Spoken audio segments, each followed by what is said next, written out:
High, hello, welcome to my channel. आज आपण बनवणार आहोत एकदम पारंपरिक आणि स्वादिष्ट अशी राळ्याची खीर. त्यासाठी आपण अर्धा वाटी राळं आणि अर्धा लिटर दूध घेतले आहे. गॅसवर पातेलं ठेवून त्यामध्ये दूध उकळायला ठेवूया. दुसऱ्या साईडला राळं स्वच्छ करून घेऊया. राळं स्वच्छ करण्यासाठी आधी त्यात पाणी घाला. थोडं हलवलं की वरती घाण तरंगून येते. ते वरचं पाणी हलक्या हाताने काढून टाका. अशा प्रकारे राळं 2 ते 3 पाण्याने स्वच्छ करून घेऊया.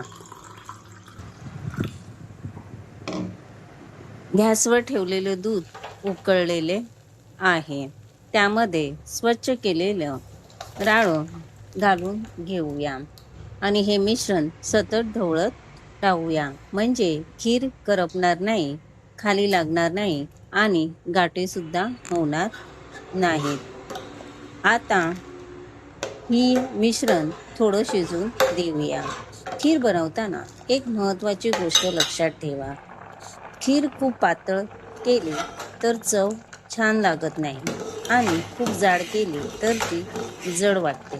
म्हणून खीर मध्यम घट्ट ठेवा, म्हणजे ही खायला एकदम परफेक्ट लागते. आता हे मिश्रण थोडं शिजून झालेलं आहे. यानंतर त्यात थोडं पाणी घालूया.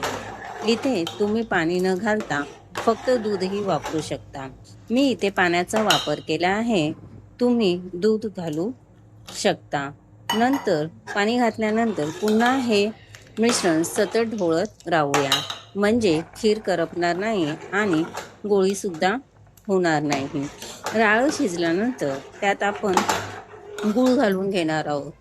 ही खीर शक्यतो गुळातच करा. गुळामुळे खिरीला नैसर्गिक गोडवा आणि सुंदर अशी चव येते.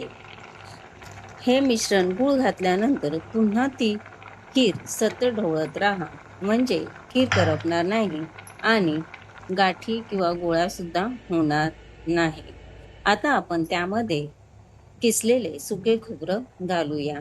इथे तुम्ही तुमच्या आवडीनुसार ड्रायफ्रूटही घालू शकता, तूपही घालू शकता आणि सगळं मिश्रण छान एकजीव करून घेऊया.